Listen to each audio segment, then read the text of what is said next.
അമ്മേ ദൈവമാതാവേ, രക്ഷിതാവാകുന്ന പിതാവേ, അങ്ങയുടെ നാമം മഹത്വപ്പെടണമേ.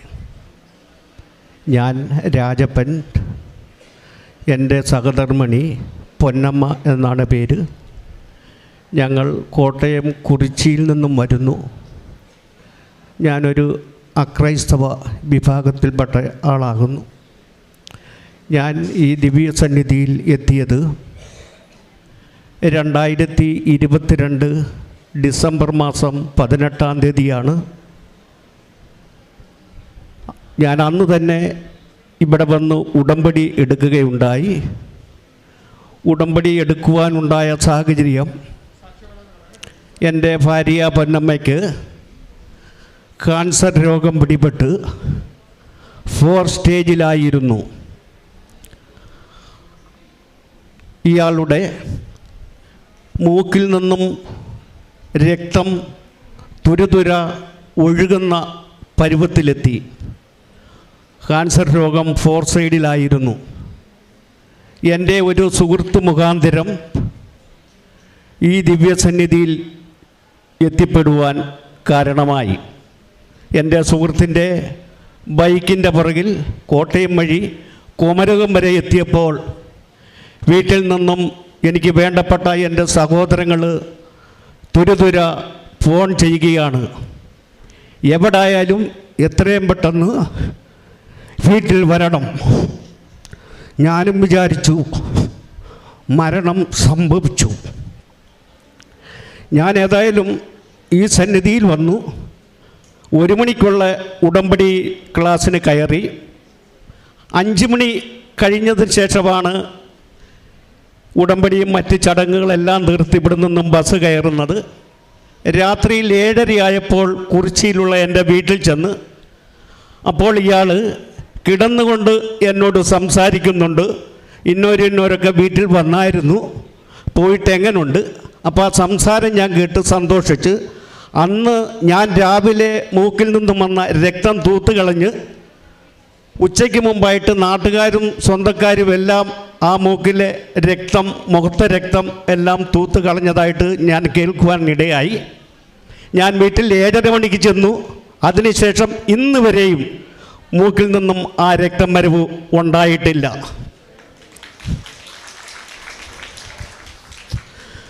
അതേപോലെ തന്നെ 6 കീമോയ്ക്ക് ശേഷം ഞാൻ ചികിത്സിച്ചത് പാല ഗവൺമെൻറ് ആശുപത്രിയിലെ ഡോക്ടർ ശബരിനാഥ് എന്ന് പറയുന്ന ആളാണ്.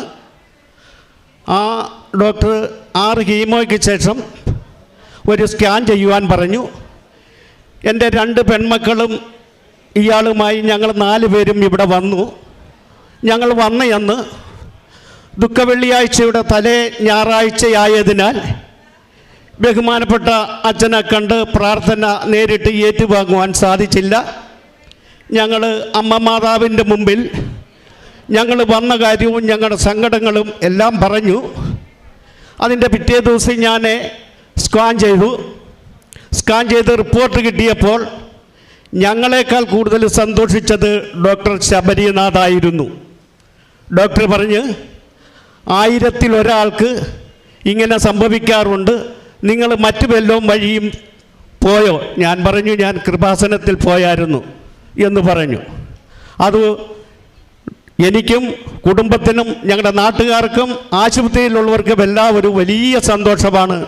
അമ്മ എന്നെ അനുഗ്രഹിച്ചു എന്നുള്ള ബോധ്യം ഞങ്ങൾക്ക്, ഞങ്ങളുടെ കുടുംബത്തിന് തന്നെ, ഞങ്ങളുടെ നാട്ടിലും എല്ലാവർക്കും അതൊരു പാട്ടായിട്ട് ഇപ്പോൾ മാറിയിരിക്കുകയാണ്. അതേപോലെ തന്നെ 2ാമത്തെ സ്കാൻ ചെയ്യുവാനായി ഡോക്ടർ കുറിച്ച് തന്നപ്പോൾ ഞാനിവിടെ വരികയും ബഹുമാനപ്പെട്ട ജോസഫ് അച്ഛൻ്റെ പ്രാർത്ഥനയും അനുഗ്രഹവും കിട്ടുകയും ഞങ്ങൾ പിറ്റേ ദിവസം എന്ന് സ്കാൻ ചെയ്തപ്പോൾ ആ സ്കാൻ ചെയ്തതും ആ റിപ്പോർട്ടും എനിക്ക് അനുകൂലമായി വന്നു. അങ്ങനെ എല്ലാ രീതിക്കും അമ്മ മാതാവ് എന്നെയും എൻ്റെ കുടുംബത്തെയും നിരന്തരം സഹായിച്ചു കൊണ്ടിരിക്കുകയാണ്. ഞാൻ കാരുണ്യ പ്രവർത്തനത്തിൽ വളരെ കാര്യമായിട്ട് ഇവിടുന്ന് കിട്ടുന്ന പത്രം കൃത്യമായി വീട്ടിൽ ചെന്ന് കുളിയും കഴിഞ്ഞ് എൻ്റെ അടുത്ത വീട് മുതൽ പത്രം കൊടുക്കുവാൻ തുടങ്ങും.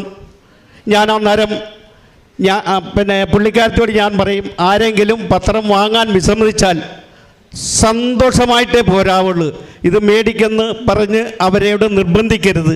അങ്ങനെ കൃത്യമായും അത് എല്ലാം ചെയ്യുന്നുണ്ട്. ഇവിടുന്ന് കിട്ടിയ നേർച്ച വസ്തുക്കളെല്ലാം കൃത്യമായും ഞാൻ ആ കൃത്യസമയത്ത് തന്നെ 5:30-ക്കും 6-നും അകമായിട്ടും സന്ധ്യയ്ക്കും കൃത്യമായിട്ടും അതെല്ലാം തന്നെ ഉപയോഗിക്കുന്നുണ്ട്. ഇപ്പോൾ പുള്ളിക്കാരത്തിയുടെ തലമുടി തീരെ കുറവായതിനാൽ പ്രാർത്ഥനയ്ക്ക് ശേഷം തൈലം തലയിൽ തേക്കുന്നുണ്ട്. അപ്പോൾ മുടിയും നീണ്ടു വരുന്നുണ്ട്. പിന്നെ മറ്റുള്ള പിന്നെ സഹായ പ്രവർത്തനങ്ങൾ വലിയ കാര്യമായിട്ടൊന്നും എനിക്ക് ചെയ്യുവാൻ സാധിച്ചിട്ടില്ല. തൈലമൊക്കെ 2 നേരവും പൂശി പ്രാർത്ഥിക്കാറുണ്ട്. എൻ്റെ അടുത്തുള്ള ഒരാൾ പ്രായമായി മരണ തുല്യമായി കിടക്കുകയാണ്. ഞാനിപ്പോൾ ഉടമ്പടി എടുത്ത് ആ ദിവസങ്ങളിൽ തന്നെ ആയിരുന്നു. ഞാൻ അവിടെ ചെന്നു, എൻ്റെ മനസ്സിൽ പ്രാർത്ഥിച്ചു. പുള്ളിക്കാരത്തോട് ഞാൻ പറഞ്ഞു, ഞാനവിടെ പ്രാർത്ഥിക്കാം. അപ്പോൾ എന്നോട് ചോദിച്ചാൽ അവർക്ക് ഇഷ്ടപ്പെടുമോ? ഞാൻ പറഞ്ഞു ഒച്ചയെ പ്രാർത്ഥിക്കാതെ. ഞാൻ ഒച്ചയെ പ്രാർത്ഥിച്ചു. വീട്ടിൽ വന്നു, സന്ധ്യയായി. അവിടെ ഒരു കൂട്ടക്കരച്ചിൽ. അപ്പോൾ എൻ്റെ പ്രാർത്ഥനയും മാതാവും കർത്താവും സ്വീകരിച്ചു എന്നുള്ള, ഞാൻ വിളിച്ചാൽ അമ്മയും കർത്താവും വെളിപ്പുറത്തുണ്ടാകും എന്നുള്ള ബോധ്യം എനിക്കുണ്ട്.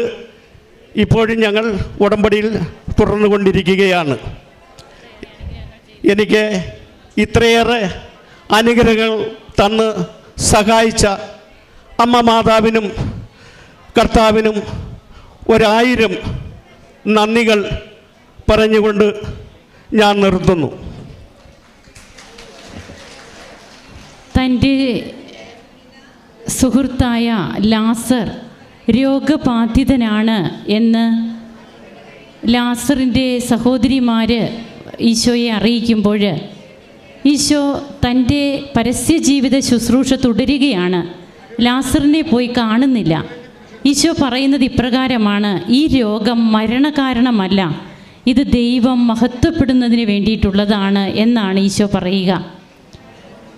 തൻ്റെ വൈഫിൻ്റെ രോഗാവസ്ഥയെക്കുറിച്ചും 4th സ്റ്റേജ് ക്യാൻസർ ആയിരുന്നു എന്നും അത് പിന്നീട് എങ്ങനെയാണ് തങ്ങൾക്ക് പോസിറ്റീവ് റിസൾട്ട് ആകുന്ന രീതിയിൽ ഡോക്ടർ പോലും 1000-ൽ ഒരാൾക്ക് ഇങ്ങനെയൊക്കെ സംഭവിക്കാറുള്ളൂ എന്നൊക്കെ പറയുന്ന ഒരവസ്ഥയിലേക്ക് തൻ്റെ വൈഫിനെ സൗഖ്യം നൽകി ഈശോ അനുഗ്രഹിച്ചത്.